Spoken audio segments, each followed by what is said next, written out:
नमस्कार, आपके साथ मैं हूं गौरव अग्रवाल और आप देख रहे हैं प्राइम टाइम का number 1 show super prime time. Kursk के कुर्चातोव में न्यूक्लियर प्लांट में करीब एक भीषण जंग। कुर्स्क में सुदजा गैस प्लांट पर कब्जे की कोशिश तेज हो गई है। कुर्स्क में दोनों देशों की सेना के बीच भीषण जंग चल रही है।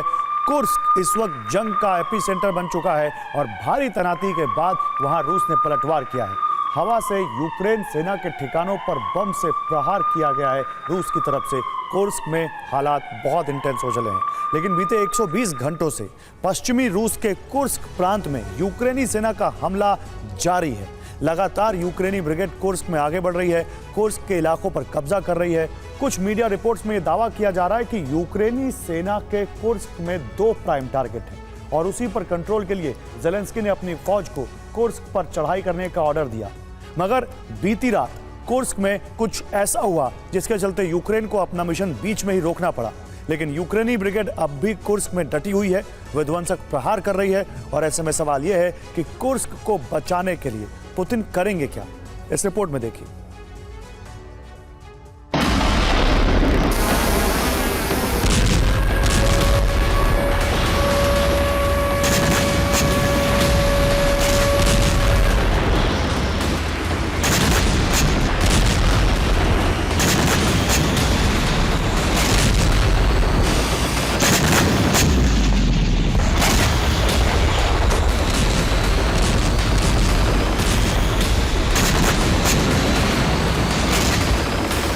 पश्चिमी रूस के कुर्स्क प्रांत में बीते 120 घंटों से यूक्रेनी ब्रिगेड का भीषण प्रहार जारी है।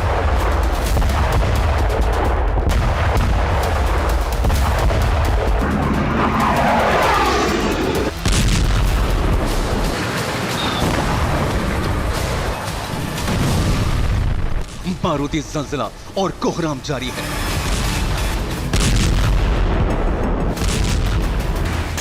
वो भी विध्वंसक अंदाज में।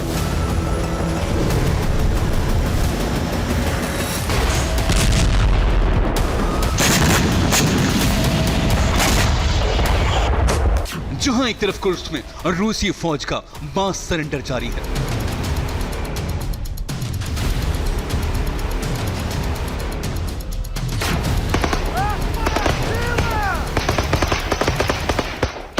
तो वहीं दावा यह भी किया जा रहा है कि बीते 5 दिनों में जिस तरह यूक्रेन ने कुर्स्क को दहलाया है,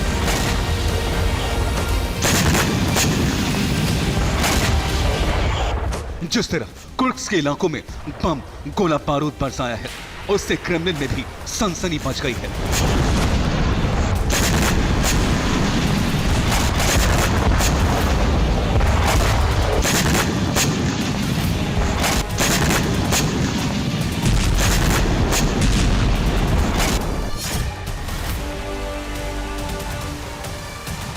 दरअसल कुर्स्क पर हमला करना यूक्रेन की पुख्ता रणनीति का हिस्सा है, क्योंकि यूक्रेनी ब्रिगेड का मकसद सिर्फ कुर्स्क को जीतना या फिर उसे तबाह करना नहीं, बल्कि कुर्स्क में मौजूद अपने 2 प्राइम टारगेट पर कंट्रोल करना है। और वो 2 टारगेट हैं कुर्स्क के सुदजा में मौजूद गैस प्लांट और दूसरा टारगेट है कुर्चातोव में मौजूद न्यूक्लियर प्लांट।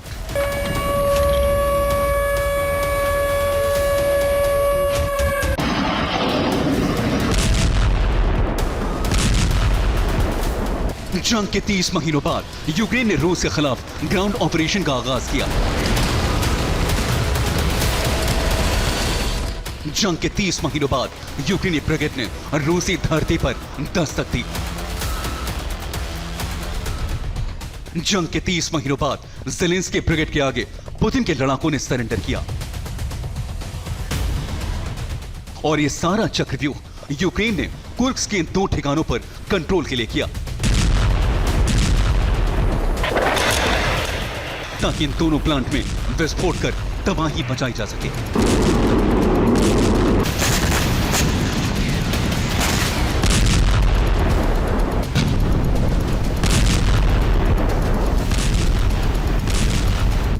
कुर्स्क पर बढ़ते यूक्रेन के दबदबे से न सिर्फ क्रेमलिन बल्कि IAEA यानी अंतर्राष्ट्रीय परमाणु ऊर्जा एजेंसी भी खौफजदा है।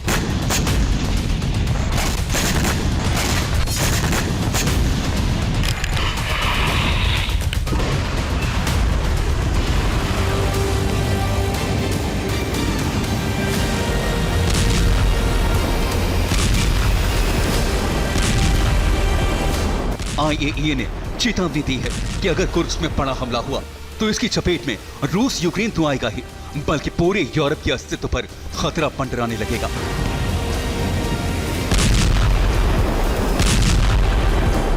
और IAEA का डर इसलिए भी बढ़ गया है क्योंकि 6 अगस्त को कुर्स्क में मिलिट्री ऑपरेशन का आगाज करने वाली यूक्रेनी ब्रिगेड अब कुर्स्क के कुर्चातोव न्यूक्लियर प्लांट से महज 14 किलोमीटर की दूरी पर मौजूद है। लेकिन इसी बीच रूसी ब्रिगेड के पलटवार ने यूक्रेन को भी चारों खाने चित कर दिया है। आखिर कैसे, देखिए।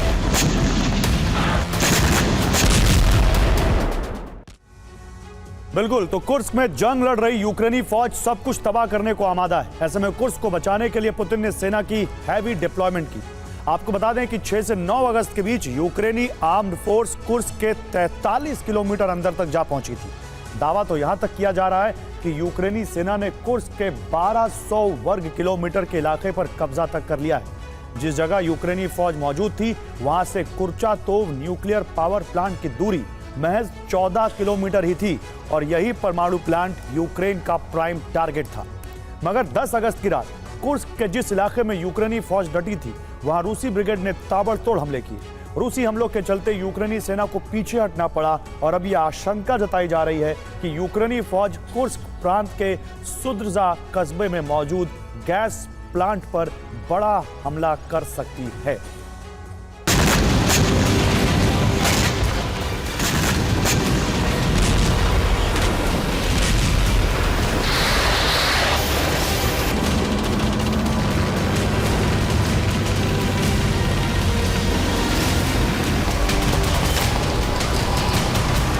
इसका मतलब ये कि अब यूक्रेनी फौज कुर्चातोव न्यूक्लियर प्लांट के बजाय सुद्जा में मौजूद गैस प्लांट पर बड़ा हमला करने की कोशिश करेगी।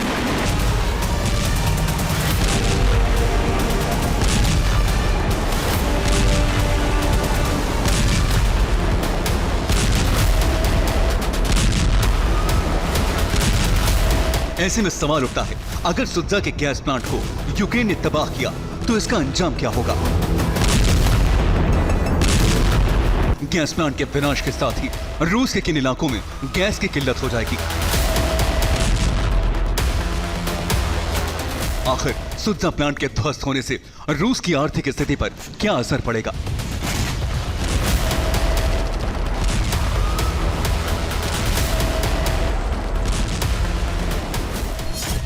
आपको बता दें, कुर्स्क के सुद्जा कस्बे में रूस का गैस सप्लाई प्लांट है, जहां से पश्चिमी रूस के इलाकों में गैस आपूर्ति होती है।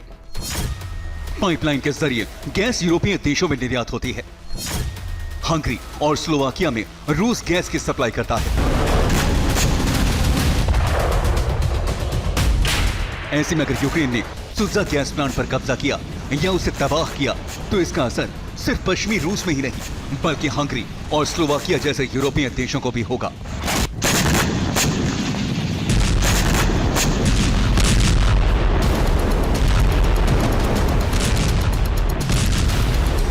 ऐसे में रूस यूक्रेन जंग में इन दोनों देशों की अहमियत अचानक बढ़ गई थी, क्योंकि ये दोनों देश रूस के करीबी हैं और यूक्रेन को हथियार देने के पक्ष में नहीं हैं।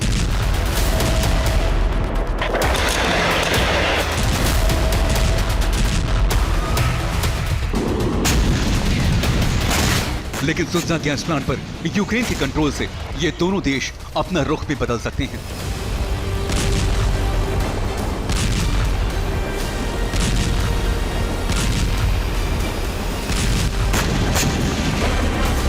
अब आप समझ गए होंगे कि कुर्स्क पर हमला करने के पीछे अमेरिका और यूक्रेन जैसे रणनीतिकारों का क्या मकसद है।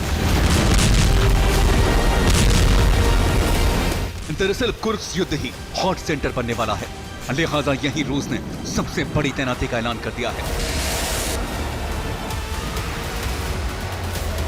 पुतिन ने सुद्जा में सेना का बहुत बड़ा काफिला भेजा है। कई टैंक और सैकड़ों सैनिक भेजे हैं ताकि गैस स्टेशन पर यूक्रेन का कब्जा न हो सके। Bureau report, TV9 Bharatvarsh. और कुर्स्क में यूक्रेनी कमांड सेंटर पर मिसाइल हमला। रूस का कुर्स्क में नेटो की सेना होने का दावा। रूस के हमले में 15 विदेशी सैनिकों की मौत हो गई है। 24 घंटे में यूक्रेन के 175 सैनिकों की मौत।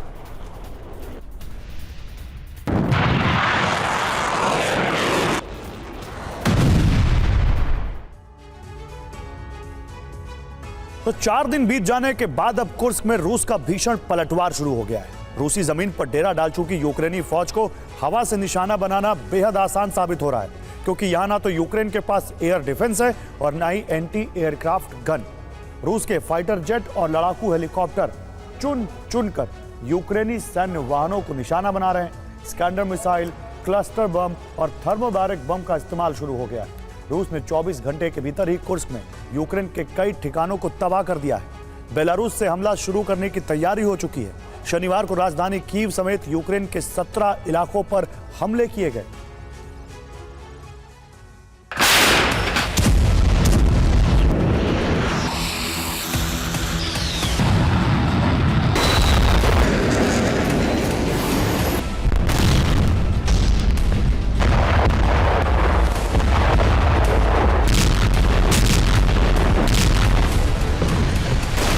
कुर्स्क में यूक्रेन की गुस्ताखी का एक एक जवाब।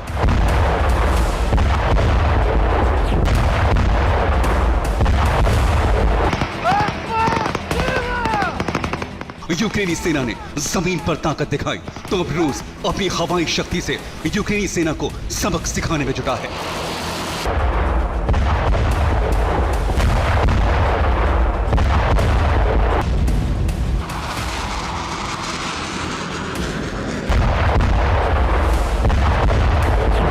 और रूसी फाइटर जेट्स ने कुर्स्क के आसमान पर चक्कर लगाना शुरू कर दिया है।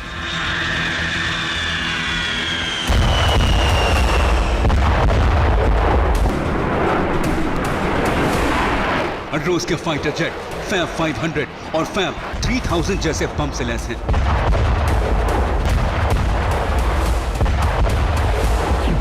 रूस को भले ही घातक बमों से अपनी जमीन को दहलाना पड़ रहा है, लेकिन शक्तिशाली बमों से यूक्रेन को भारी नुकसान उठाना पड़ रहा है।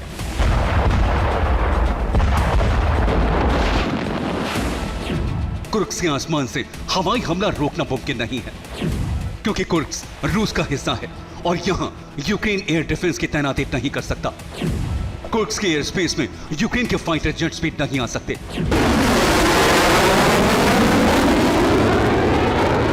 यूक्रेनी सेना के संहार के लिए रूसी सुखोई 34 से क्लस्टर बम की बरसात हो रही है।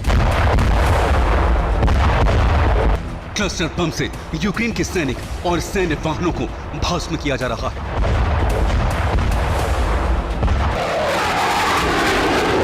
सुपरसोनिक रफ्तार से हमला करने वाले सुखोई 34 फाइटर जेट्स के हमलों के बाद यूक्रेनी सैनिकों के लिए कुर्स्क में टिके रहना मुश्किल हो सकता है।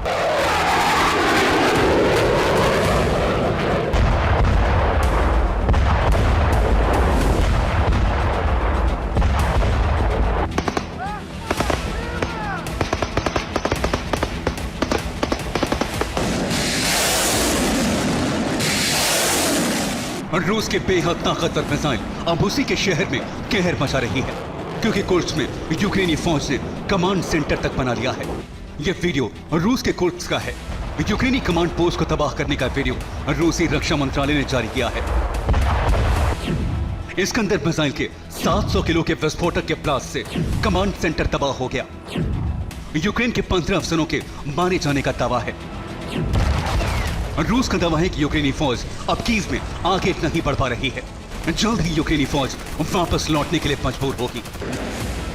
कुर्स्क में रूस के हवाई हमलों को रोकने के लिए यूक्रेन के पास कोई साधन नहीं है। यही वजह है कि रूस के लड़ाकू विमान बेखौफ होकर बेहद नीचे उड़ान भर रहे हैं और सटीक निशाना लगाकर कुर्स्क में यूक्रेनी सैनिकों के ठिकानों को भस्म कर रहे हैं। लड़ाकू विमानों के साथ रूस ने कुर्स्क के इलाके में ड्रोन हमले भी शुरू कर दिए हैं। ड्रोन से यूक्रेन के सैन्य वाहनों को निशाना बनाया जा रहा है।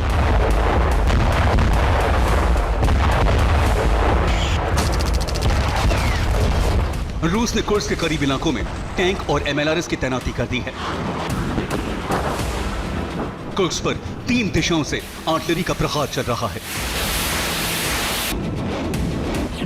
रूस ने सीमा के करीब तैनाती बढ़ा दी है। यूक्रेन सेना कई इलाकों से घुसपैठ की कोशिश में है। रूस ने यूक्रेनी सीमा पर नई डिफेंस लाइन बनाई है। कुर्स्क के सुद्जा में यूक्रेनी सेना के ठिकाने पर रूस ने थर्मोबैरिक वॉरहेड से प्रहार किया। रूस का दावा है कि कुर्स्क में विदेशी सैनिक भी मौजूद हैं।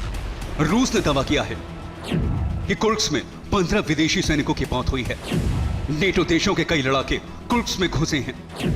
कुर्स्क पर कब्जे का मिशन नेटो का प्लान है और रूस के पलटवार से यूक्रेन को भारी नुकसान उठाना पड़ा है।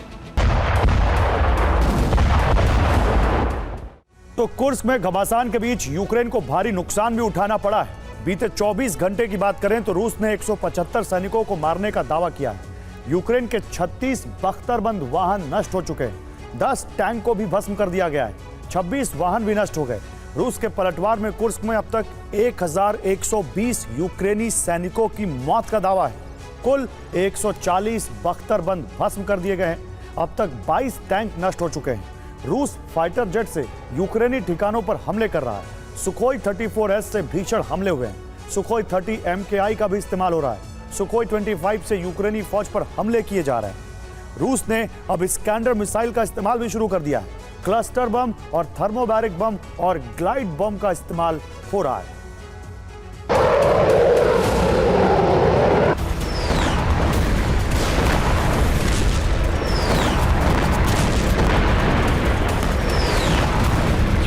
रूस की सेना को इन हमलों से कामयाबी भी मिली है। रूस की स्पेशल फोर्स ने यूक्रेन के कब्जे से कुर्स्क का एक गांव खाली करा लिया है।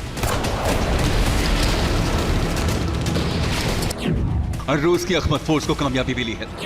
सुत्जा के पास मैत्रिडनोव का गांव खाली कराया गया है। यूक्रेन की सेना इस इलाके से पीछे चली गई है।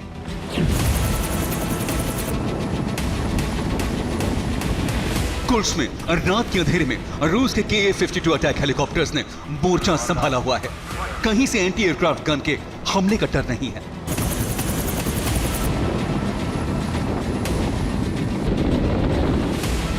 इसीलिए रूसी हेलीकॉप्टर्स S-8 मिसाइल से यूक्रेनी वाहनों का चुन चुन कर शिकार कर रहे हैं। रूसी हेलीकॉप्टर्स के टारगेट पर यूक्रेनी सैनिकों के कैंप बख्तरबंद वाहन हैं।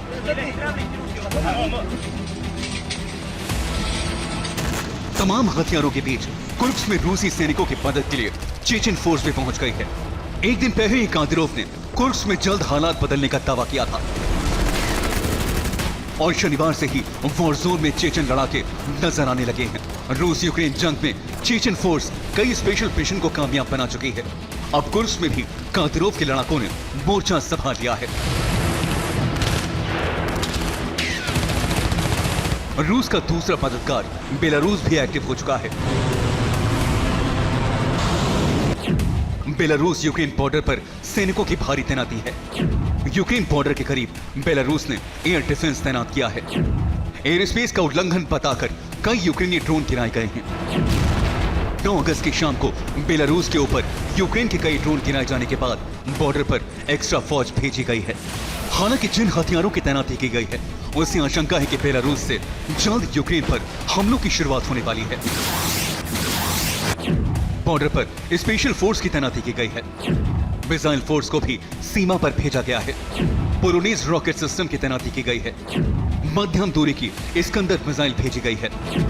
कुर्स्क में युद्ध के साथ ही यूक्रेन से बदले का एक्शन भी शुरू हो गया है।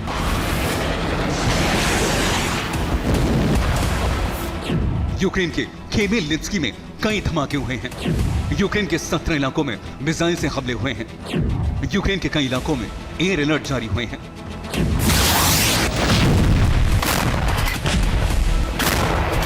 कीव पर भी क्रूज और बैलिस्टिक मिसाइलों से हमले की शुरुआत कर दी गई है।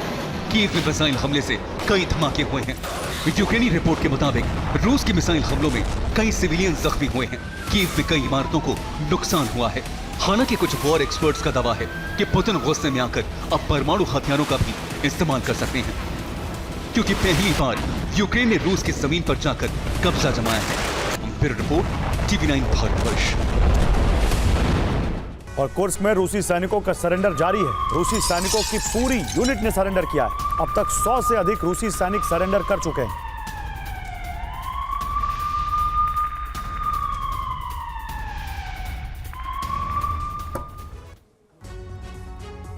और पिछले 5 दिन से रूस में तबाही का जलजला आया हुआ। यूक्रेन ने ताबड़तोड़ हमले करके रूस को दहला दिया है। क्रेमलिन में इमरजेंसी मीटिंग के बाद फैसला हुआ है। पहले रूस अपने देश की सुरक्षा करेगा और फिर आक्रमण के लिए रणनीति बनाएगा। दरअसल ये यूक्रेन का प्लान है कि रूस को हमलों में उलझाकर क्रीमिया फतेह कर लिया जाए और इसके लिए सुपर फाइटर जेट F-16 का इस्तेमाल करेगा। यानी क्रीमिया पर कब्जे के लिए काले सागर में रूस यूक्रेन में घमासान जंग शुरू हो सकती है।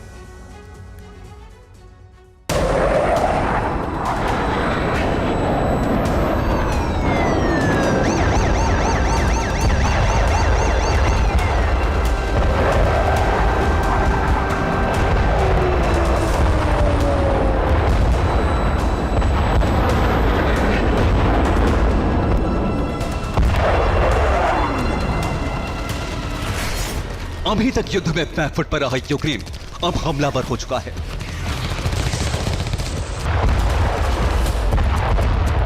यूक्रेन इतने ताबड़तोड़ हमले कर रहा है कि रूस को संभलने का मौका नहीं मिल पा रहा।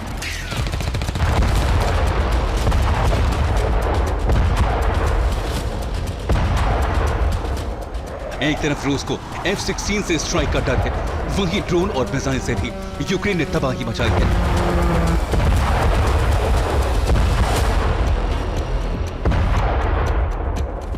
यूक्रेन ताबड़तोड़ हमले कर रहा है, रूस जल रहा है, लेकिन यूक्रेन रुकने वाला नहीं। ज़ेलेंस्की ने ऐलान किया है काउंटर ऑफेंसिव 2 का अपग्रेडेड वर्जन लॉन्च हो चुका है। अब रूस की खैर नहीं। यानी यूक्रेन अब और ज्यादा विध्वंसक हमले करेगा।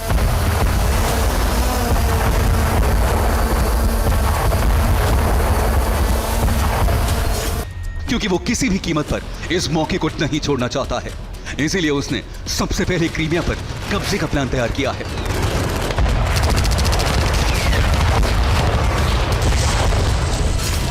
यूक्रेन ने कुछ घंटे पहले 6 शहरों को तहलाया, जिसमें रूस के एयरबेस भी शामिल हैं, जबकि 48 घंटे पहले भी इसी तरह का हमला किया था। तब भी रूस के एयरबेस पर हमला किया गया था। पिछले 5 दिन से यूक्रेन के इसी तरह के हमले जारी हैं।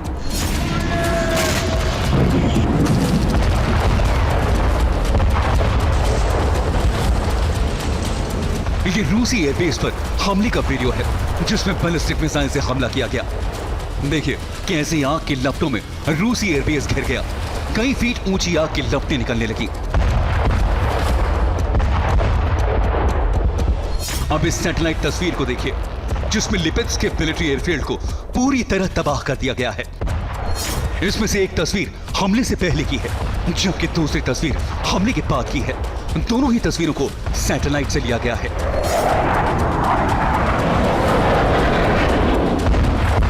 हमले के बाद की तस्वीरों से साफ है कि कितना विध्वंसक हमला किया गया है। रूस ने दावा किया है कि यूक्रेन ने कैमिकाज़ी ड्रोन के अलावा F-16 फाइटर जेट का भी इस्तेमाल किया है। जितना विध्वंसक हमला हुआ है वो ड्रोन से नहीं हो सकता, क्योंकि एयर बेस पर कई फीट गहरे गड्ढे बन गए। क्रेमलिन की तरफ से कहा गया है कि रूस एयर स्ट्राइक का बदला लेकर रहेगा। यूक्रेन पर आज की रात बड़े हमले हो सकते हैं।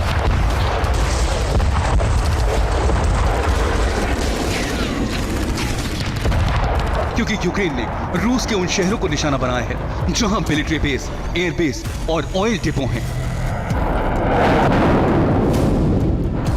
कई जगहों पर मिलिट्री कमांड सेंटर को भी निशाना बनाया गया है। इस इमारत पर हमला किया गया, जिसमें कई खुफिया दस्तावेज भी जल गए।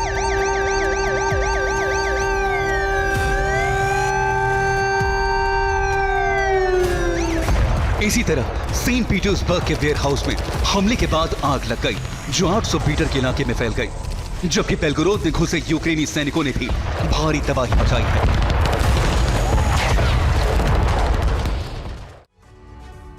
कुछ घंटे पहले रूस के कई शहरों पर यूक्रेन ने ताबड़तोड़ हमले किए हैं। लिपिट्स्क में मौजूद मिलिट्री बेस पर बम गिराए, जिससे भारी तबाही हुई। इसी तरह बेलगोरोद में मौजूद हथियार डिपो को भी खाक कर दिया, जबकि क्रीमिया की लाइफलाइन कहे जाने वाले कर्च ब्रिज पर भी ड्रोन स्ट्राइक की गई।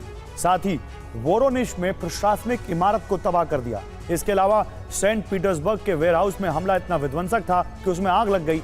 रूस का दावा है कि हमले F-16 से किए गए हैं, जबकि यूक्रेन इसे ड्रोन से किए हमले बता रहा है।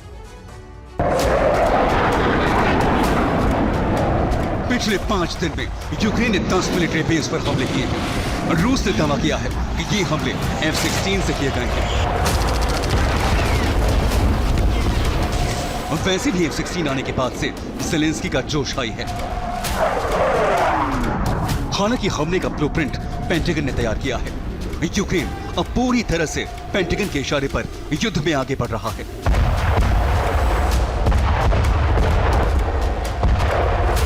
एक तरफ यूक्रेन के सैनिक घुसपैठ करके कुर्स्क में तबाही मचाकर आगे बढ़ रहे हैं, और दूसरी तरफ F-16 के निशाने पर अब दूसरे बेस हैं।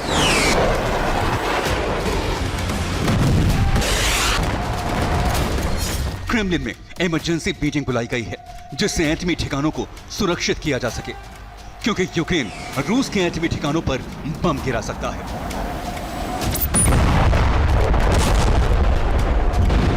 अगर ऐसा हुआ तो रूस में तबाही का ज़लज़ला आ जाएगा।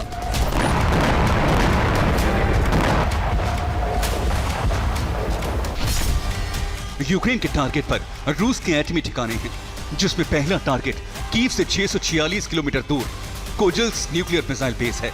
इसके बाद दूसरा टारगेट 1200 किलोमीटर दूर है, जो तातिशचेवो न्यूक्लियर मिसाइल फील्ड है। टारगेट 3 पर उज़हर न्यूक्लियर मिसाइल साइलो का नाम आ रहा है, जो यूक्रेन से 1400 किलोमीटर दूर पड़ता है। टारगेट 4 पर दोम्बारोवस्की न्यूक्लियर मिसाइल लॉन्चिंग साइट है, जो आर्कटिक के पास है और कीव से करीब 2400 किलोमीटर दूर है। इसके अलावा टारगेट नंबर 5 पर 2000 किलोमीटर दूर कातले न्यूक्लियर मिसाइल साइट है। टारगेट 6 पर 2700 किलोमीटर दूर एलेस्क न्यूक्लियर मिसाइल बेस है, जिसे यूक्रेन अमेरिकी F-16 से तबाह करने की कोशिश में है।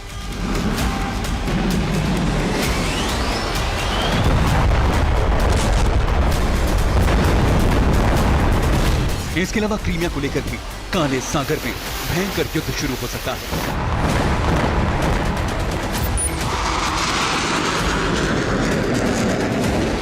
एक तरफ यूक्रेन ने सी ड्रोन की बटालियन उतार दी है, जिसके निशाने पर रूसी युद्धपोत है। हालांकि रूस ने ओडेसा पोर्ट पर हमले के लिए इस्कंदर मिसाइलें लगा दी हैं, जिसे यूक्रेन हमला करने से पहले नई रणनीति बनाने में जुट गया है।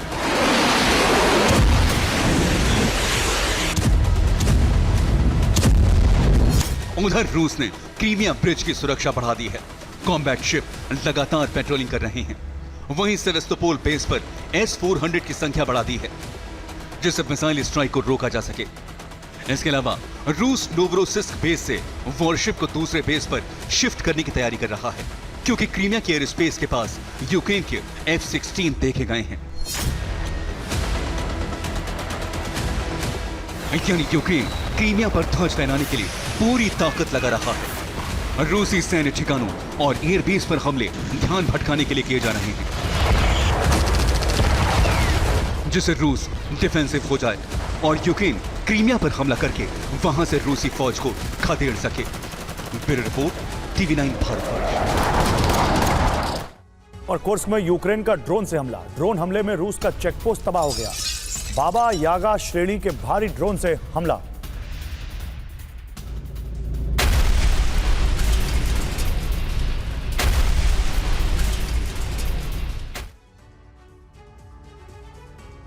चलिए अगले सेगमेंट की तरफ बढ़ते हैं और बात इजराइल और ईरान की करते हैं।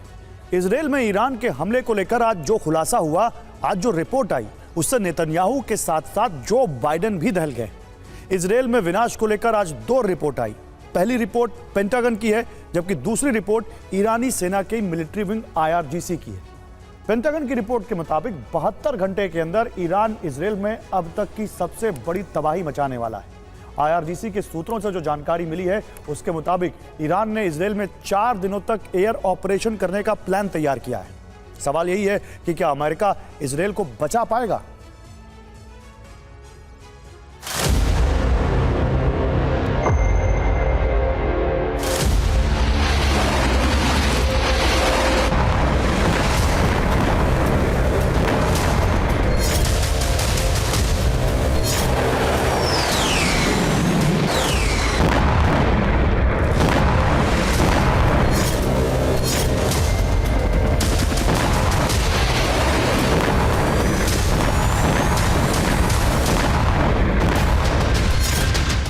इजराइल में ईरान के हमले से जुड़ी पहली ब्रेकिंग न्यूज।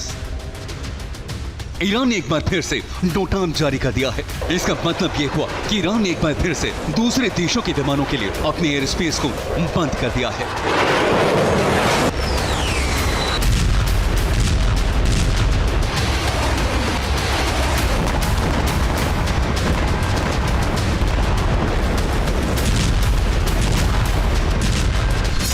इजराइल में ईरान के हमले से जुड़ी दूसरी बड़ी खबर।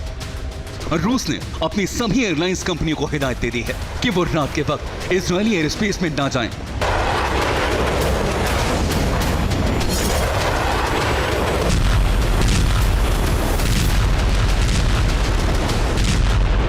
इजराइल में ईरान के हमले से जुड़ी तीसरी बड़ी खबर। IRGC के deputy commander brigadier general Ali Fadavi ने घोषणा कर दी है कि ईरान हानिया की हत्या का बदला लेने के लिए 100% प्रतिबद्ध है।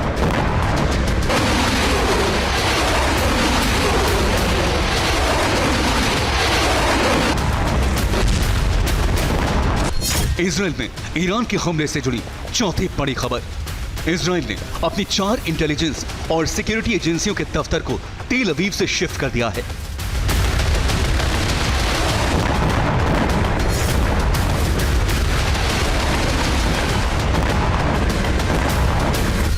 इजराइल में ईरान के हमले से जुड़ी 5वीं बड़ी खबर।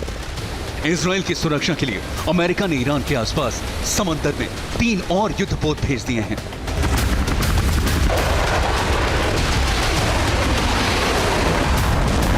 ये 5 ब्रेकिंग न्यूज इस बात की तस्दीक कर रही हैं कि ईरान इजराइल में कभी भी महाविस्फोट कर सकता है। ईरान की तरफ से मंडरा रहे अब तक के सबसे बड़े खतरे के कारण ही तेल अवीव से लेकर वॉशिंगटन तक हड़कंप मचा हुआ है।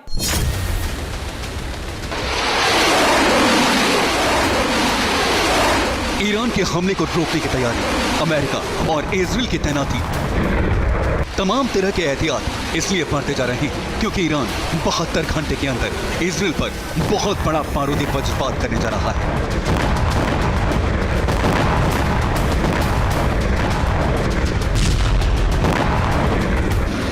अप्रैल से भी बड़ा और उससे भी ज्यादा विध्वंसक और विनाशकारी।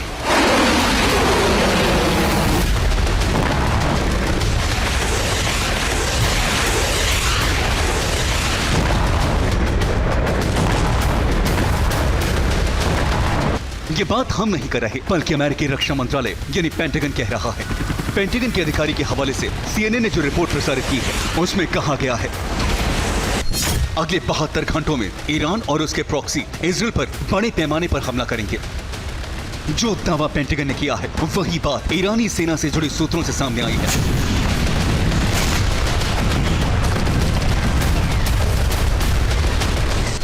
इसके मुताबिक ईरान इजराइल पर 72 घंटे के अंदर ही हवाई हमला करेगा।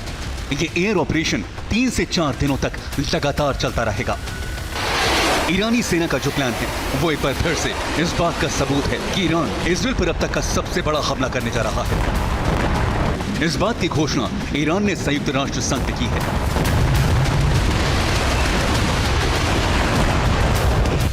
संयुक्त राष्ट्र संघ में ईरान के प्रतिनिधि आमिर सईद इरवानी ने कहा कि इजराइल को ईरान अकल्पनीय दंड देगा।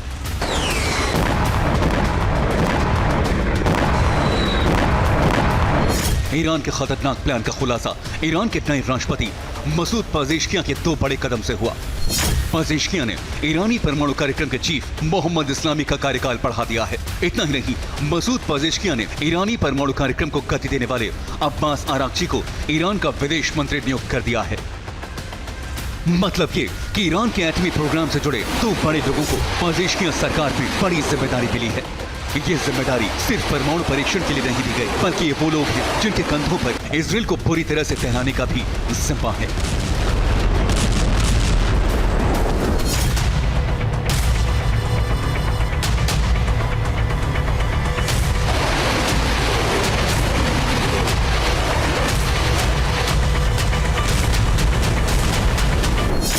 ईरानी राष्ट्रपति मसूद पेजेश्कियां और ईरान के सर्वोच्च नेता खामेनेई ने अपनी सेना को इजराइल पर हमले की डेडलाइन दे दी है।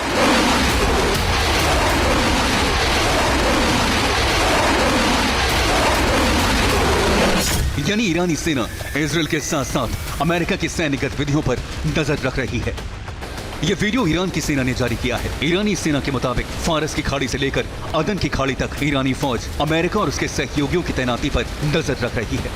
इसी तैनाती को भेद कर ईरानी फौज इजराइल में बड़ा हमला करेगी।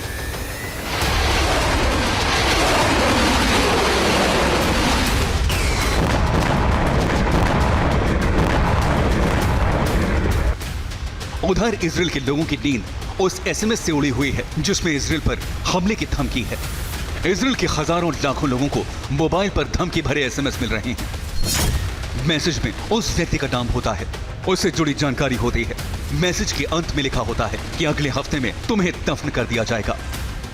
इस वजह से लोग डरे हुए हैं। ईरानी खतरे की वजह से तेल अवीव के लोग रात में सो नहीं पा रहे, इस खौफ में कि क्या पता कब आसमान से मिसाइलें गिरें और वो सुबह का सूरज ना देख पाएं। अमेरिकी मीडिया ने इजरायली एयर डिफेंस को लेकर चौंकाने वाली रिपोर्ट छापी है।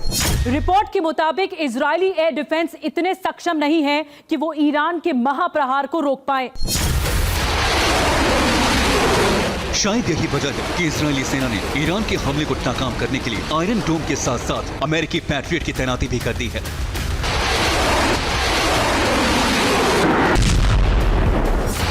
इजराइल की सुरक्षा के लिए अमेरिका समेत कई नेटो देश भी दिन रात एक कर रहे हैं।